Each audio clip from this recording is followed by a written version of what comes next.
Dans le 8e exercice, nous allons écrire le code pour vérifier si un nombre est premier ou pas.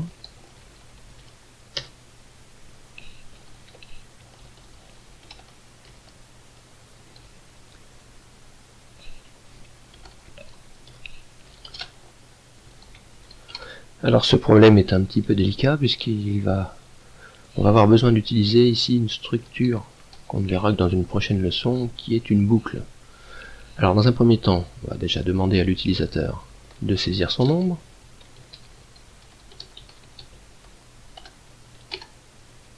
On utilise un scanner pour récupérer ce qu'il a tapé.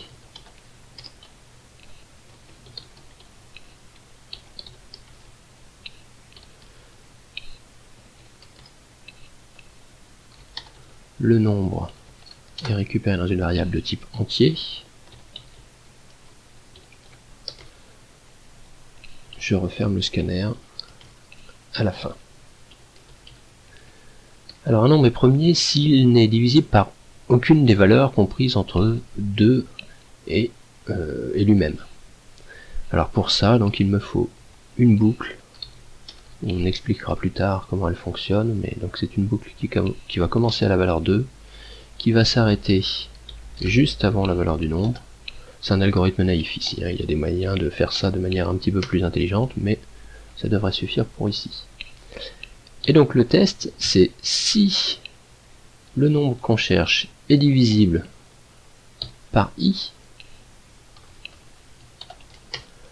dans ce cas-là, c'est que le nombre n'est pas premier.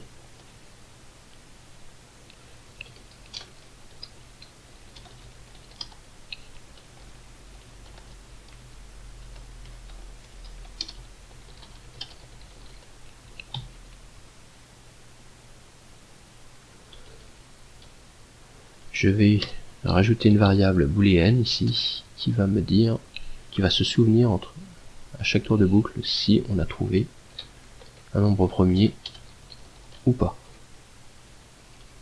Donc au début je suppose qu'il est premier, et s'il arrive qu'il soit divisible par une des valeurs intermédiaires, dans ce cas-là, il n'est plus premier, et je mets la variable à false. À la fin de la boucle, juste avant la fin du programme, si cette variable nombre premier, cette fois-ci, est toujours égale à vrai,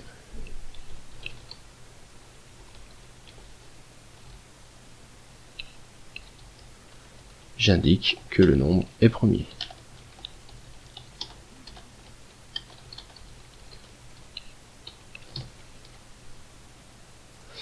Je vais tester le programme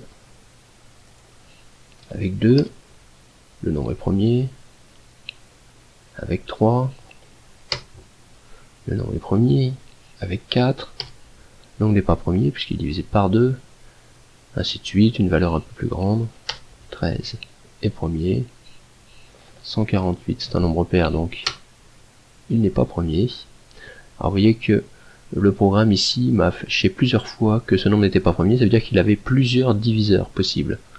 Alors on pourrait améliorer un petit peu le programme ici en disant que de toute manière, si on a déjà trouvé que le nombre n'était pas premier, ce n'était même pas la peine de refaire le test.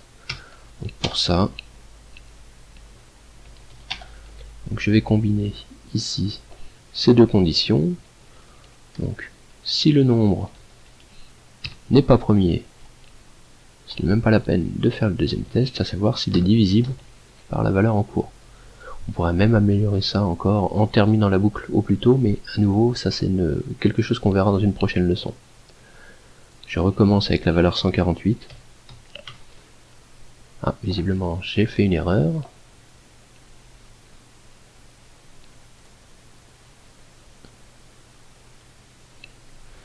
Où se trouve mon erreur?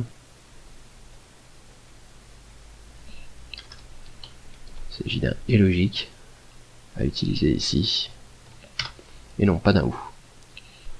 Voilà.